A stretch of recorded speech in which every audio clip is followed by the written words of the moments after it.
Hello and welcome to Kabbalah of Adam. We are in the middle of our Leshem class. Where do I come from? Today is going to be the last class. We're going to kind of sew it all up. I'm going to give it a little bit of review. I'm going to try to explain the permutations of Elohim a little bit better. I really explained with Bua last time, and so we're going to clear up that a little bit. So let's say our prayer. Everything we've taught up until now is before Genesis. So now we're going to kind of get in Genesis, and we're going to understand our history. We're going to understand why we suffer, why we go through this, why we go through that.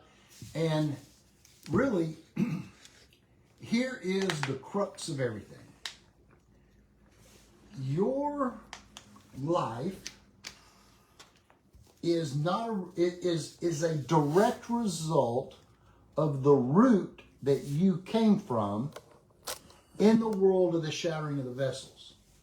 So whatever happened to that spark, that soul root there, that was in potential, that now emanates into this history in this moment in time, is a result of what it took place there. All right? The only way to change that mazel is through Torah and mitzvah. That's the only way. So what has to happen is God wrote the novel. He wrote the Torah, right? Everything in it is going to happen exactly like he wrote it before the world began. That's the mind of God. The Talmud is also, it's the teachings of the mind of God through Moses that was given on down through the living transmission through the rabbis from Sinai.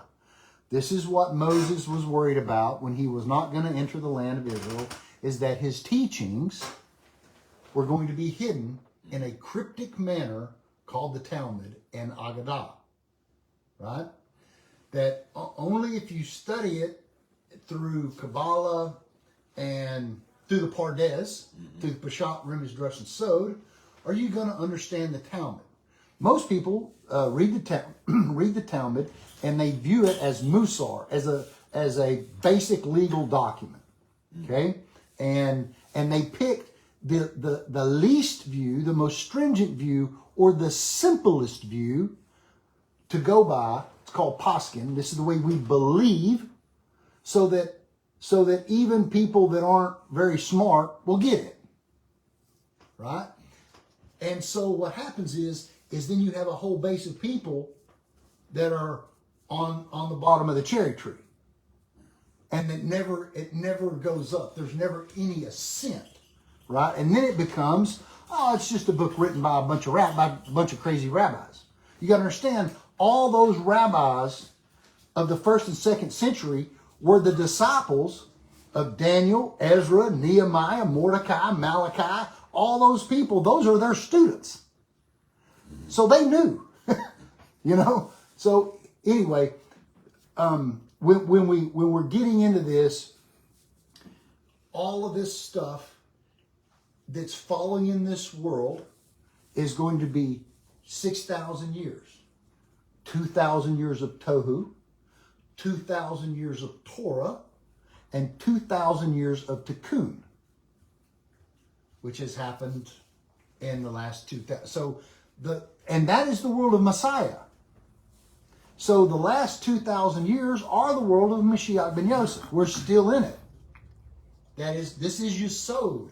This is the Kav coming down through, Tohu, Torah, Tikkun. That's the world. That's our 6,000 years.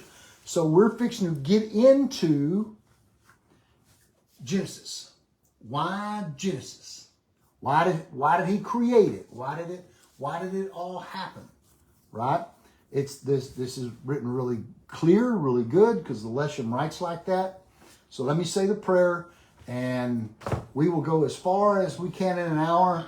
And then next week, guys, we got to get back into Malachi, because it is getting so good. It is getting so good. All right, ruler of the universe and master of all masters, Father of mercy and forgiveness, we thank you, our God and the God of our fathers, by bowing down and kneeling, that you brought us closer to your Torah and your holy work. and that you enable us to take part in the secrets of your holy Torah. How worthy are we that you grant us such a big favor. That is the reason we plead before you, that you will forgive and acquit all of our sins, and that they should not bring separation between you and us. And may it be your will before you, our God and God of our fathers, that you will awaken and prepare our hearts to love and revere you. May you listen to our utterances and open our closed heart to the hidden secret of your Torah. And may our study be pleasant before your place of honor as a aroma of sweet incense. And may you emanate to us light from the source of our soul to all of our being. And may the sparks of your holy servants through which you revealed your wisdom to the world shine. May their merit and the merit of their fathers and the merit of the Torah and holiness support us, so we shall not stumble through our study, and by their merit enlighten our learning, as stated by King David, the sweet singer of Israel. Open my eyes so that I see wonders from your Torah, because from his mouth God gives wisdom and understanding. May the utterance of my mouth and the thoughts of my heart find favor before you, God, my strength and my Redeemer. Amen. Amen. Okay, real quick. Last week when I was showing you the permutations, and Rabu is in there, and I was showing you that. So, we had Elohim, and then I said, okay, you got E, and you got EL, and you got ELO, ELOH. Of course, it's in Hebrew. I'm writing it in English just for understanding. All right. And if you notice, it looks kind of like a waterfall, right? So that's Rabu. And that's going to give you a value. All of this has to do with the Tohu, the dinning, heavy dinning, and the 125 years times 8 kings is 1,000, right? So here's how you do the permutations. We're going to use English. So you're going to move a letter. So then it's going to look like this. Then you're going to move the letter again. Then you're going to move the letter again. And again. And again. And again. Then you're going to do the L. And again and again and again. And then you're going to do the O, which will be the Vav. Then you're going to do the He. Then you're going to do the Aleph. Then you're going to do the Yud. Then you're going to do the Mem. And you're going to come up with 120 ways to do it. Okay? So that explains that. Now, I left you last time with the light was good. So, remember, all the tohu and the shattering of the vessels. And then he sends the organus, the ha-organus, that light of the Hasidim, right? And it rectifies the 26 generations through Moses. Because those are the guys who have to have a rectified soul in order to, they don't go through the tohu, so to speak, right? Because they have to fix everything. So these guys are on such a higher plane that you can't even imagine. And when you go through and listen to what we have to say through this class, you realize they know everything, right? So I'm on the Leshem. I'm on page 44 in his second book. And God saw the light and it was good, because it was the light that God elevated and drew out of the sparks and broken vessels from the depths of the tohu. This eliminated the intensity of the impurity and the extreme evil of the world of the tohu, which was burned up and destroyed and made as if it never existed by the gust of fire, a flame of God. Shir HaShirim, Song of Songs 8:6. Then it was rectified and all of Genesis was made. Now we're at Genesis. So it took us 3 classes to get to Genesis. So where do we come from? We might as well answer it right now. Okay? From the center concealed thought of the mind of Ak. We have learned that it came out of the eyes in the Ab and Sag.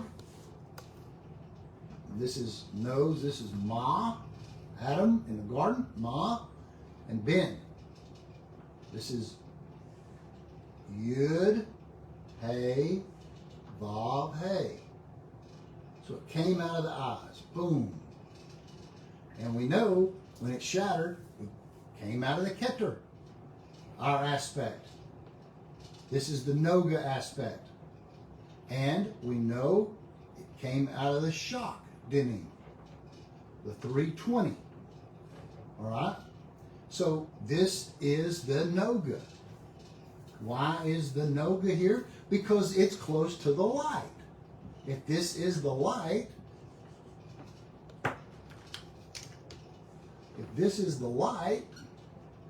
then this is the glow. Right? So as it's going on through, then you have your in the world of Nekudim right here, it shatters. This is the Sod and Ben.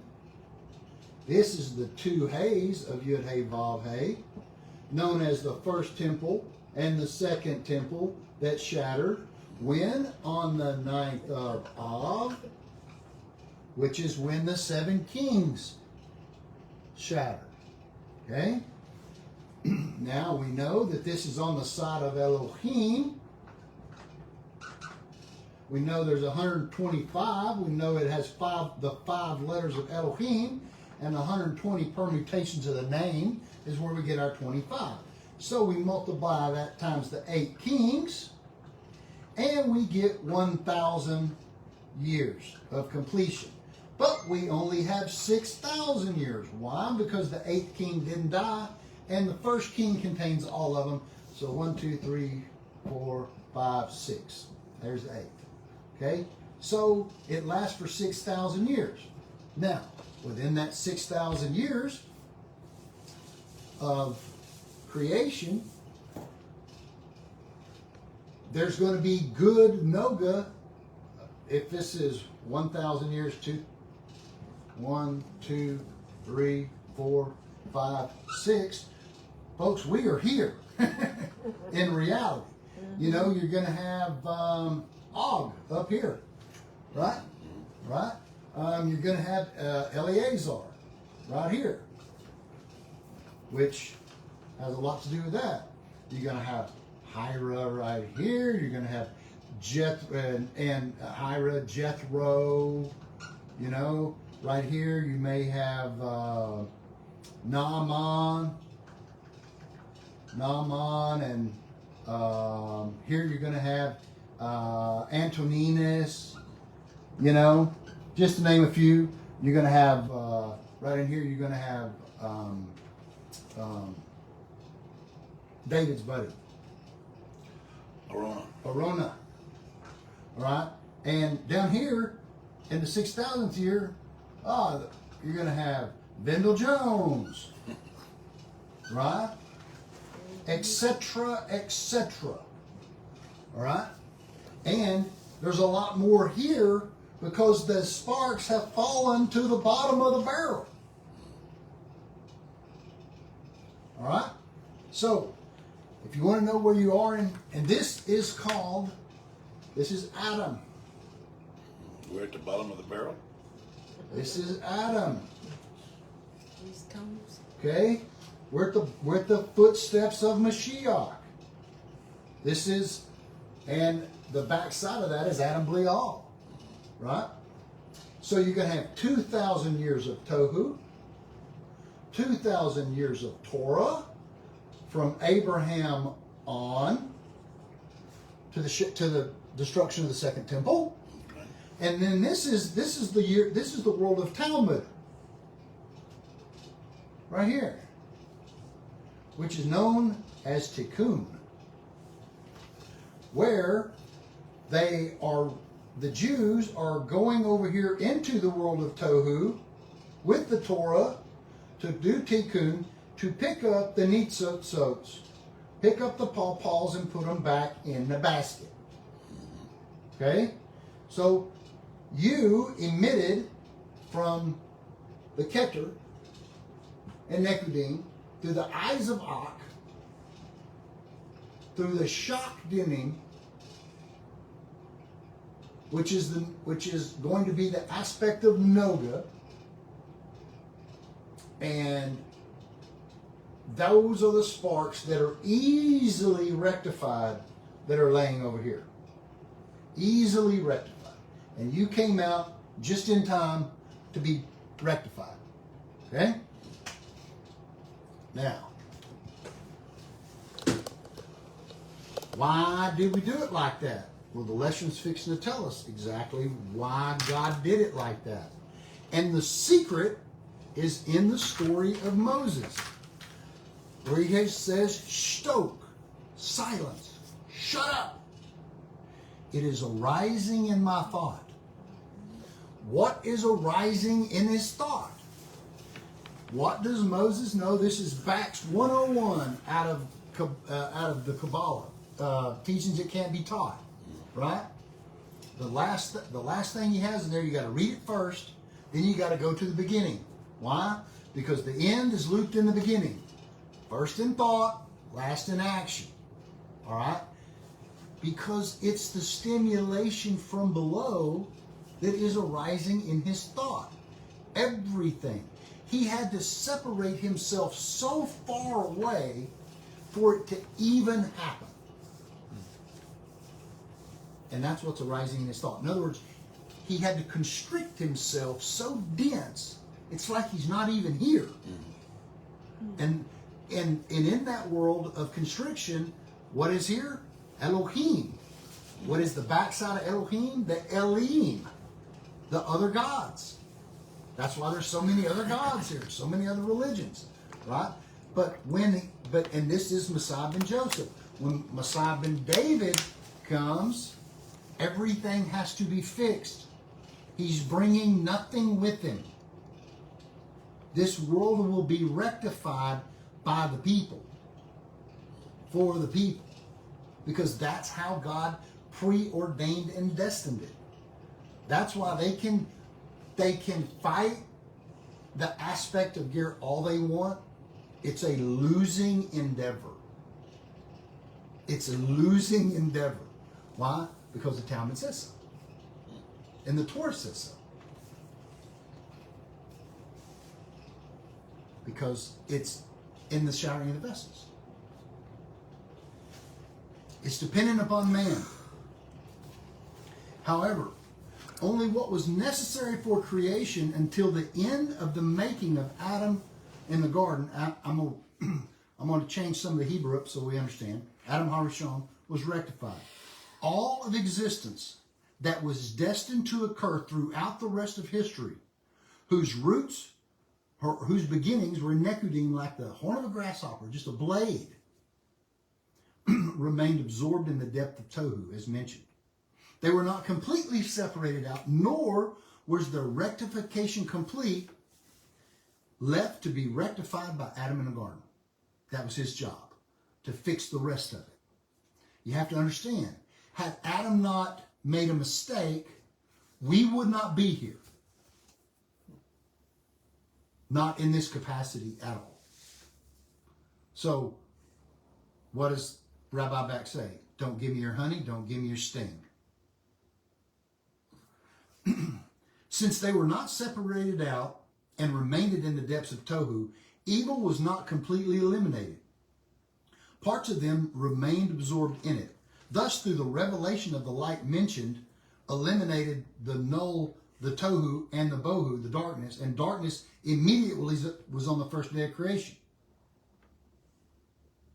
I mean, darkness was on the face of the abyss. But some portion of this evil nevertheless remained. The sparks and broken vessels that did remain were absorbed in it, and the rectification and the elimination of evil from them was specifically dependent upon the actions of Adam in the garden that were rectified by him specifically. This is what it says. And God separated between the light and the darkness, Genesis 1:4. May his name be blessed. Decreed to leave behind a portion of them to be eliminated and rectified by Adam in the garden specifically. Therefore, he made a separation and stopped the light from emanating further down to leave a portion from them unrectified to be rectified by Adam specifically. So Adam had a job, right? Why did he do it? He had to constrict himself to expand himself, to remove himself so that something other could exist. The problem is, in the fault line of the shattering of the vessels is the eighth king, which is Adam, ultimately. The problem with that is Adam is in the fault line. If you've got one leg on one, if the ground is breaking underneath you and you've got one leg over here and one leg over here, as it's breaking, sooner or later you're going to fall in. Mm-hmm. Had he not stumbled, Adam, had he not stumbled at the tree of knowledge, why do they call it the tree of knowledge? It's the eye where it all shattered. All right? And this is why we got to get back to Malachi. Because, oh man, this is so good. Because Jew or non-Jew can be rectified and added back to da'at. This is the secret of that verse we looked at before, called the Kohen. His actions would have drawn down the original light of creation everywhere, and the klipa, the tohu, the void and darkness, would have been eliminated completely, which means all the nations that came out of the kings would have been done, eliminated. God would have been the light of the world and night like day. Sounds like Zechariah. It won't be day and it won't be night. Right? Mm-hmm. That's Zechariah 14. When he stumbled with the tree of knowledge, he not only did not rectify the remained, but he did much damage to all of creation. All the worlds descended a lot from their levels, and all the evil returned. That's why the earth is here. Had he not done that, the earth wouldn't have been here. It would have all remained in the Gone. What would that have looked like? The world to come. That explains that. See, it's got to go out, clean up. Come back. Only the good. Simpson. Now, it increased and expanded and this evil and ascended to the top of the worlds. It ascended almost to the top of the world of Berea. Who did this? Pharaoh. He went all the way to a Reconpine on the backside in the world of Berea. That's why you had to have the 10 strikes. One for every spherotic structure. Which it ascended to the top of the world of Berea, which is close to the lowest point, which would be the Malchut of Atzilut. And through it, evil only exists and can impact the world of Berea and below. It is reduced there. Now, what do we call that right there in Torah? And the serpent seduced Eve. She is the Malchut of Atzilut. You see? Because it couldn't get to Adam. Adam would be Yesod. So it can only attack the lowest point. It is reduced there and not attached, God forbid. Just close. But in the world of Yetzirah, however, it is very present and latches on there. And in the world of Asiya, our world, the evil is very great. Just look around. That is where it is the strongest and most present. Good and evil being mixed together to the point that sometimes it is hard to tell if something is good or evil. The evil looking like good, or pretending to be good, or telling you it is good, convincing you that. This is how people constantly become ensnared and trapped in the evil of calling evil good. Their error is relative to the level of the person. But everyone is fooled into making this mistake. The way to avoid this mistake is not to rely upon oneself, but to ask advice from a sage who is the source of life. This is also a scripture in Malachi. Malachi 2:7, if anybody wants to look it up. The thoughts of a person are only evil all day. For the imagination of a man's heart is evil from his youth. Genesis 8:21. What is that? Yitzhahara. The tree of good and evil, Yetzer Hatov, Yetzer Hara. That's why I say, don't talk to me about Ruach HaKodesh. You're run by the Yetzer Hara, Yetzer Hatov.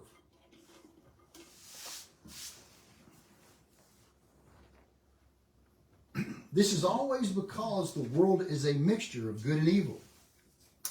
Where do you think the Erev Rav come from?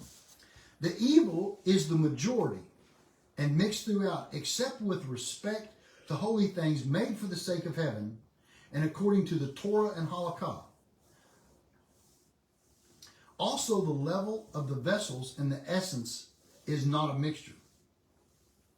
What was rectified? For the sake of creation was returned to Tohu and became mixed with Tohu as a result of Adam's het, or sin. All the sparks and broken vessels necessary for building the worlds were emanated, created, formed, and made. Berea, Yetzirah, Asiya. At the time of Maaseh Breshit, the order of spiritual creation of Genesis, which is what basically I'm teaching, right? But I'm telling you where we came from prior to that. Now we're entering into Genesis. So now we know the whole backstory.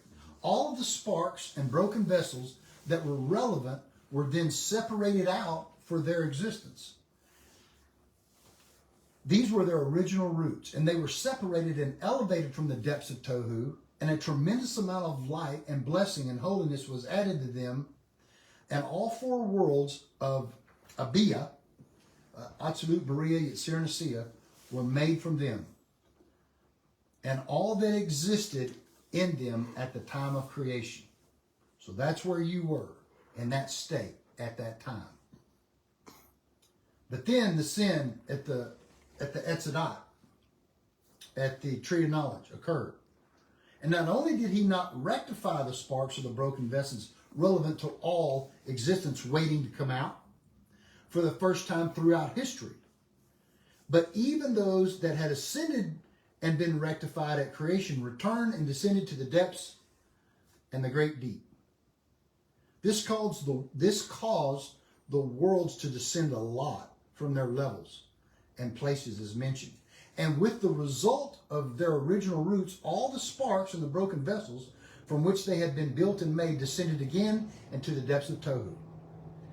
Simpson. Coming in, coming out, going further the next time. Going further the next time. Going further. Made a shell, had some fruit, went out. Made a shell, made the fruit, went out. Shattered. Broke the pecan shell. Had the fruit. Broke the pecan shell. More fruit. Broke the pecan shell. Therefore, all the worlds also descended in the order to illuminate them with the aspect of light from a distance, so that they would survive and not be completely immersed and absorbed, God forbid. The separation and elevation of the sparks, those are called the nitzotzot. You hear me use that term all the time. We could even use the term souls there if we wanted to. Of the broken vessels is through Torah learning and doing mitzvahs. This is the only way it's separated out from the Tohu. As a result of Torah learning and mitzvahs, together with all that happens historically, to those who come into this world, or through the punishment of the world of the Nephesh, which is going to be after the 6,000th year, through the 7,000th year. That's called Olam HaNefesh, HaNefesh, the world of the Nephesh. After death, specifically Gehenna and Na'ar Denur, the river of fire. In each world, it is a river of fire. That the rectification is complete as mentioned in the Zohar and Vayakhel, the end of 2:11b.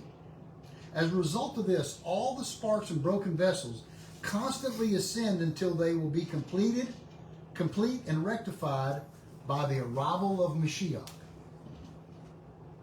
But as a result of the sin at the tree of knowledge, all the sins of subsequent generations and rectification occur slowly, according to what can be tolerated in the world. However, it is constantly being rectified, with no hour or moment without rectification. Whatever is not rectified as a result of Torah and mitzvot is rectified through the punishment and difficult situations we have in our lives. It's the pressure of life that is the rectification. You know, we've all seen somebody get cancer and absolutely sit there and melt away and go to nothing. That is the mercy of Hashem that rectification happened here, and they didn't have to go through the river of fire or Gehenna. Oh, wow, yeah. You see what I'm saying? Mm-hmm. You will get rectified here or rectified there. Wow. This is what it says in Brokos 5a, that this is the suffering of love. A slave goes to freedom because of them. It says a covenant of salt, Vayikra 2:13. And it says a covenant of suffering, Devarim 28:69. Suffering clears a person of their sin. Regarding the suffering of the completely righteous, the Holy One, blessed be He, gives suffering to the world without sin in order to increase a person's reward in the world to come.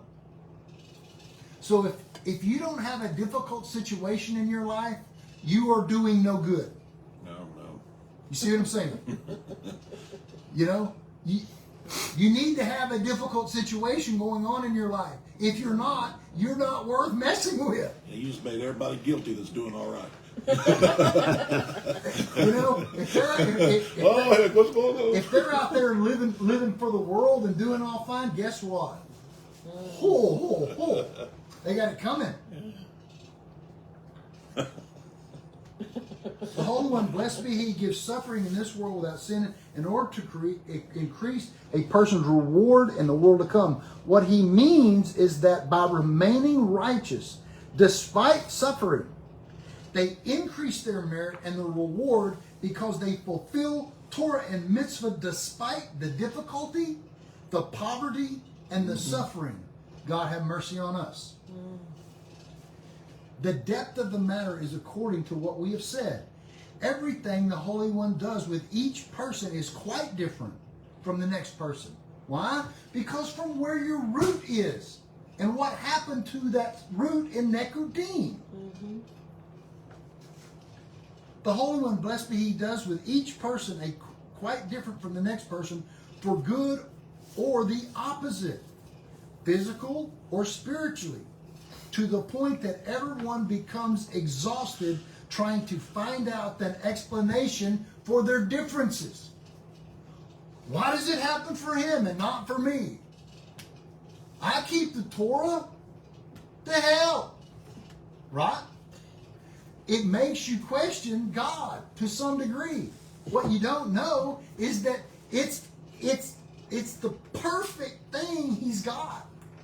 It explains why do bad people prosper and good people suffer. Mm-hmm. Right? And some people have to realize that it's not cookie cutter. Mm-mm. Not everybody's the same. It has to do with your soul root from the mind of the Creator. Whatever it is. That is powerful. Whatever it is. And it is specific to you. That's why when Moses said, why is Rabbi Akiva getting flayed in the streets? He said, silence! For it's a rising in my thought. I'm the one that decides that. Not you. He is working on everyone, in particular, in the pride. and the nations in the cloud. In the general.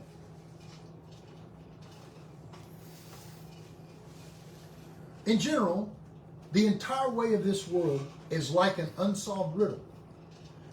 Even Shlomo HaMelech, Solomon, King Solomon, the wisest of all men, said he had made everything beautiful in his time.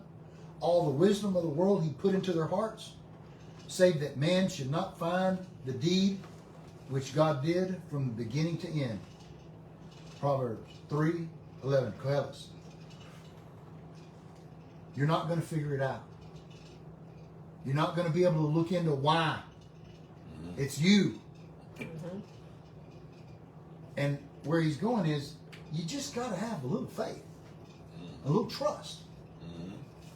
You know, just a little basic old God, I trust you. Little basic old that. The prophets also do not have a vision from God of this. Even Habakkuk ended by saying, a righteous person lives with his faith. He just says, okay, I accept whatever it is, rock on.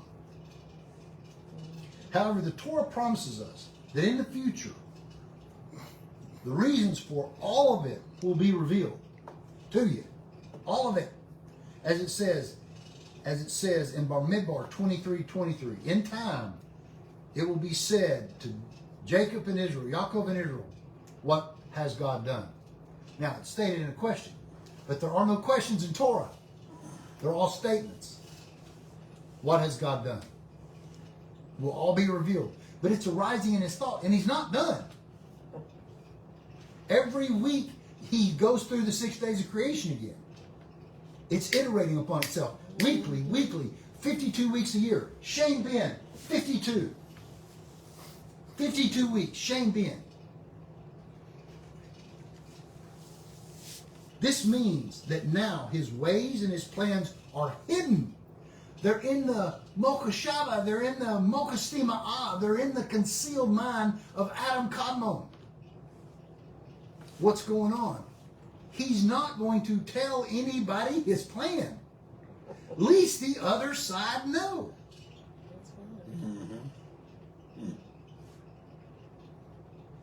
Not even Moses. He told Moses, shut up. Stoke. This means that his ways and plans are hidden from every creature, filling each person's heart with madness, foolishness, difficult questions, and great wonderment because of the way he, may his name be blessed, runs history. Think about it. Why do we have the Holocaust?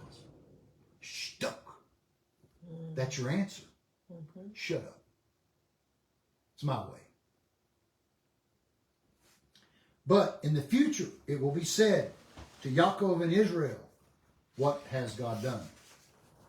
The secret is based upon what we have said previously. All divine providence in this world was included entirely in what he, may his name be blessed, said to Moses Rabbeinu, silence.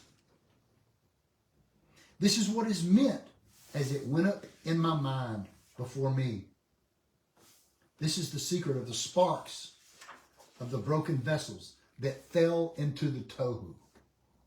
It's all one thing, one gestalt. What's happening in history and the shattering of the vessels are the same thing.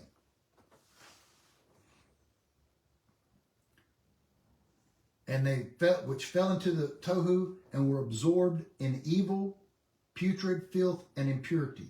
Rabbi Bax used to call this the cosmic ooze. And this is where we get Uzzah and Azazel and Lilith and Samael and then the Nephilim, which then infiltrates Ham, Cain, Ham, Nimrod, Nebuchadnezzar, Pharaoh, And we could probably name a few people that are alive today because it iterates in every generation. The sparks of the broken vessels are the small roots like the horns of a grasshopper, and the original roots of all existence and all souls. Each spark and broken vessel is dealt with according to the extent it fell and descended from its original root in the world of the tohu. And now it's come out today in our life. That's us, where we exist. We have also said that it was rectified at the time of creation, and all the souls in history were included in Adam in the garden, fell back into the tohu as a result of the tree of the knowledge. According to this, everything is dealt with relative to its situation, based upon its root. Every one of you is dealt with according to your situation, based on your root in Nekrodim.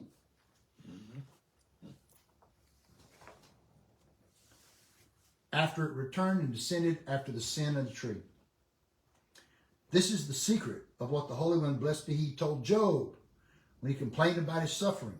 Now, we went over this in Job, and remember we were doing Zechariah class and Haggai, and we had to go over there because we had to deal with Behemoth and Leviathan and all that. 42 and 43. Yeah, and well, we started 38, I think.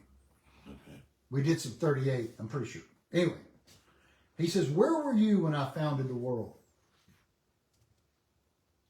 On what were its sockets sunk? Have the gates of death been revealed to you? And do you see the gates of the shadow of death, which is the way to the place where the light dwells, as far as the darkness where it's placed? Job 38, 4 through 19. This is the secret of the world of the tohu.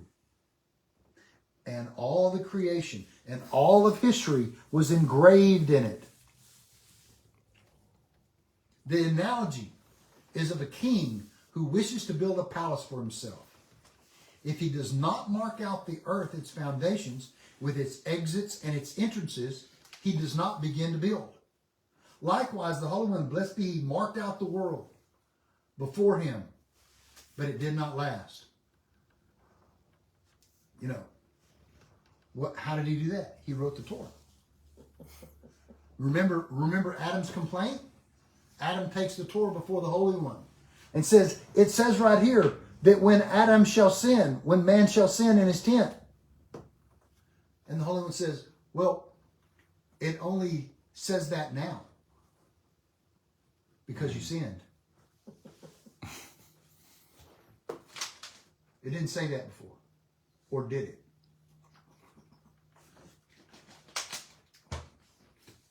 Who is Ma?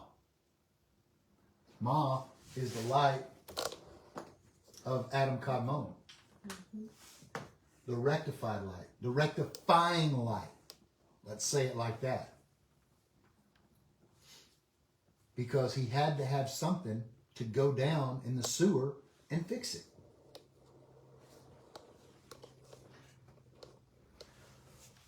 This not lasting refers that the building did not last. But the not lasting refers to the death of the kings of Edom in the world of Tohu that came after they reigned according to the secret of silence. Shtok. This is what went up in my mind. As mentioned earlier, that is where he marked out the provinces in general and in detail and in every minute detail for each person. How can God deal with all of world history and everything that's going on in the world all at one time? He already did it. Already done. From your root of your existence. The idea and explanation is this. The original kings, there were 8 kings mentioned at the end of Parsha Vayishlach. Their reign and death is the idea of God building and destroying worlds before creation. That is where the running of the world was established in general and in detail. All of history that you are seeing playing out today has already been scripted to its minutia. All of the great destructions that have occurred in the world, from the day God made man on land and the sin of the tree, and the decree of death, and the destruction of the world through flood, and the occurrences and difficulties of the fathers, and the sale of Joseph, exile in Egypt, both temples' destruction, the 4 exiles, and all that happens to our forefathers and to us, and all the troubles that have occurred to those who have come through this world in general, specifically, and every minute detail, all have been stemmed and flowed from the awesome decree of the Maker and Creator, the Holy One, blessed be He, who predetermined all of it for the generations from the time He decreed and decided to create the world. So, this is a huge caution. Do you have free will or predestination? That's why I say there's no such thing as free will. There's only free choice. It's in motion. Right? It's in motion. You get to choose, and history's going to do what history's going to do. You can be on the right side or the wrong side. That's your choice. That was the hardest thing for God to do, was create free choice, because He had to remove Himself. Think about it like this.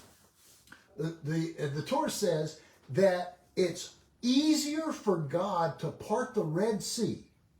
And if He parted it in 12 parts, each tribe had its own lane. Contrary to the Charlton Heston movie. Okay? That's how they could get through so fast. Right? Each tribe had its own lane. And it was so dry that fruit trees grew. And they could eat as they went. Now, it's easier for Him to do that than to connect soulmates. Husbands and wives. It's easier for Him to do that than to do that. Why? Free choice. Free choice sends you down so many roads. You can choose to go left, you can choose to go right, you can choose to go left, and guess what? Your significant other is choosing its left and its rights.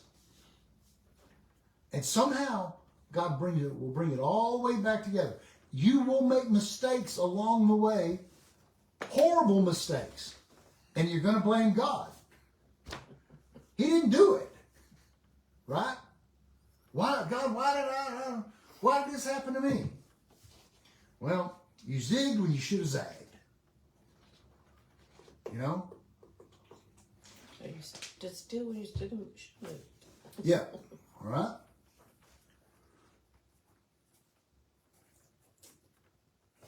Wait a minute. I lost my darn place.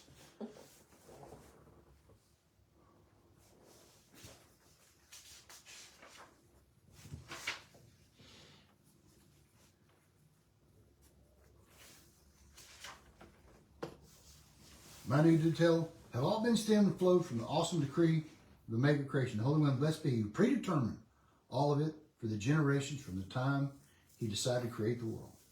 He founded and engraved all of them in the impressions of the worlds that preceded this world, which were built and destroyed in the secret of the kings. In Genesis 36. This is where the foundation of all that will happen under the sun is. All of which is set to bring about the fulfillment. May His name be blessed. The intentions of creating this world. All of it is just a means to the end, through which the final purpose will be achieved as part of the final tikkun. Regarding the final rectification, it says in Isaiah 64 verse 3, No eye has seen, O God, besides you. It is the same with respect to the means of the final purpose.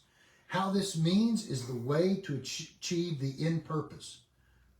This too is hidden from everyone, being both from the secret of the hidden Makshava, the concealed mind. May His name be blessed, as He told Moses. Silence. This is what went up in my mind before me. It is, nevertheless, the basis of all that happens, to all that is, and all that will ever be, all engraved from the earliest time, as mentioned. How much time we got? 10 minutes. Okay. We'll go until 10 minutes. Okay. This is why all difficulties fall away. They are eliminated, as well as all investigations into the matter. It is only relevant to ask about and investigate something that is that a person can find out about. But after explaining that everything flows from a hidden source, in which the original plantings and the kings, we can add, being to the roots of all creation, which is hidden in the Makshara, may his name be blessed, where he founded the origin and the beginning of the intention and the purpose for all creation and everyone involved in it. If so, everyone has been completely denied the ability to look into and investigate and trace back to the origins, may his name be blessed, as he told Moses, Stoke, silence. You are not going to ever know in this life why it happens the way it happens. Why bad things happen to good people. But there is a reason, and it's for rectification. And you just have to have simple faith of that's the way it is. That's may the judgment of God be correct, right? Mm-hmm. The main thing we said is explicitly in the words of our rabbis in the Midrash and Midrash Tanhuma. Many things were matched before they came into the world. Death was meant to come into the world. The Holy One, blessed be He, brought it about through the Nakash, the snake, who was destined for this, etc. The Holy One, blessed be He, anticipated Adam would eat from it and die in pretext. God knew. The Holy One, blessed be He, told him, this is not from now, but was already arranged. In the future, a flood would come to the world of Noah, and his sons would be saved from it. Suffering would exist in the future, and it was destined to happen through Job. The Jewish people would be sold in the future in the time of Haman, and Mordecai was destined for them to be saved. And in the future, the Jewish nation would go down to Egypt, and Joseph would be designated for this. That is because of Joseph, as it says, Joseph was in Egypt. So basically, you can look at it like this. God's talking with Adam, he's showing him the Torah, and he says Joseph's going to be in Egypt. Joseph hadn't been born yet. It's a couple, 1,800 years from now. But that's what's going to happen. And in the future, the Jewish people would be redeemed from Egypt. And Moses would be designated for that. At the beginning of the Midrash Abba Gurin, he brings out the following. Let me see if Rebbe Barachiah began, who worked and did, who caused the generations from the beginning. Isaiah 41, verse 4. From the beginning of his creating the world, the Holy One, blessed be He, decreed on each of his creations what it was fitting for. Adam was the head of the formed. Cain was the head of the killers. Abel was the head of the killed. Noah was the head of the survivors. Abraham was the head of the circumcised. Isaac was the head of those bound. Jacob was the head of the perfect ones. Judah was the head of the tribes. Joseph was the head of the pious. Aaron was the head of the priest. Moses was the head of the prophets. Joshua was the head of the leaders and conquerors. Othniel was the head of the dividers. Samuel was the head of the anointed. David was the head of the musicians. And Solomon was the head of the builders. Nebuchadnezzar was the head of the destroyers. Ahasuerus was the head of the sellers. And Haman was the head of the purchasers. Man was destined to die. The snake, the Nakash, was destined for punishment. Cain was destined for exile. Job was destined for suffering. Noah was designated for miracle. Moses was designated to redeem. Mordecai was designated for redemption. Abraham was designated to lead the world to teshuvah, repentance.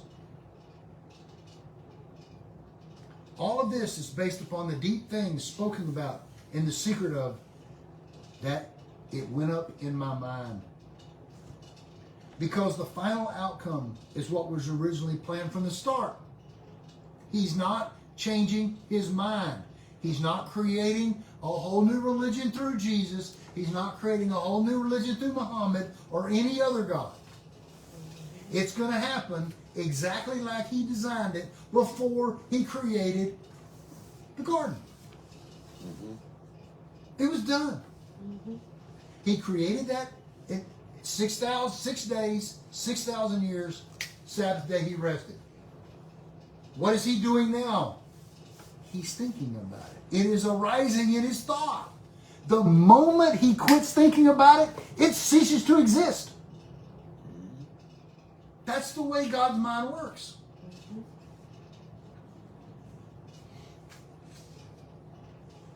All of creation and all of its provinces, always in the secret of the concealed mind. Just as the concealed mind is always hidden and will not be revealed until after the final purpose has been achieved. Likewise, all the provinces now hidden from everyone until the final purpose is completed, which is the future rectification. The entire time of exile is the world of Tohu. Why are the Jews in exile? The Talmud says to make gerim. What is that? That is picking up the sparks in the Tohu and rectifying them. That's what this is. And what do they not want to do? Recognize gerim.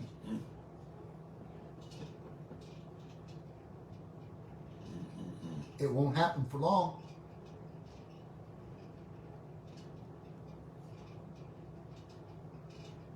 Because, here's why. It's hidden. It's hidden from them.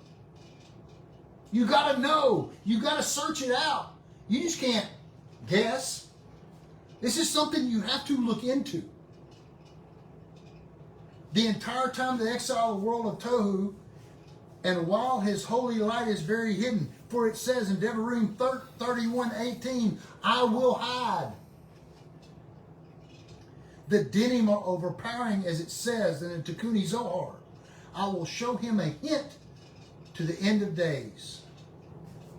The idea is that after the sin of the tree of knowledge, all the sparks of the broken vessels return to the Tohu, increasing the evil which went above. The original light of creation returned and was hidden. After it returned to the hidden, the dinim gained again control like the world of Tohu. And it was not removed, however, God forbid, because the world would have been completely destroyed. It wasn't removed, but hidden. So it can nevertheless continue sending its light and to maintain creation. We'll end with this. The hiding place. The main thing we said is that it was hidden to the point of the Yesod and the Malchut, which is none other than the Garden of Eden. And all the souls of the Jewish people who were born from birth, carried from the womb. Isaiah 46:3. This is what it says in the introduction of the Zohar in Breshit. It's in 13a. The original light was hidden in the root of the Jewish souls, which is a secret to the Jews of the light to the world. But what are they supposed to do? Make ger, which is the light of the holy Torah. That's Chaim. And in the center of the garden, this original light was hidden in the Torah and in the Jewish people. Therefore, it was also hidden after the sin and arousing the Tohu as before. The light is still in this world, accessible through Torah and the Jewish people. Thus, the entire time there was no Jewish people in the world, and before the giving of the Torah, this period was called Tohu. So before Abraham, it was called Tohu. I thought it was Jesus. It was called Tohu. But when Abraham came, he accepted the covenant. And when he accepted the covenant and the circumcision happened, what did it do? It revealed the Novin. And he had a buddy named Eleazar. And there it began. And that's how we began. With our Jewish connections. And everything that we did. And it's not hidden to us. Because we followed the program. But those that don't follow the program won't ever get it. Every great had gear. Everyone. Mm-hmm. Every great had their gear. Because a light's got to have glow. Thus, the entire time there were Jewish people in the world before the giving Torah, it's called Tohu. This is Sanhedrin 97a. And it says on Avodah Zorah 9:10, there's 2,000 years of Tohu. And that's why we'll end with this. 2,000 years of Tohu. 2,000 years of Torah. 2,000 years of Tikkun. And here we are. And the Torah is amazing. And the sages are amazing. Now you know where you came from and why you're here and what's going to happen and what's going on in history. And next week, back in Malachi. Very good.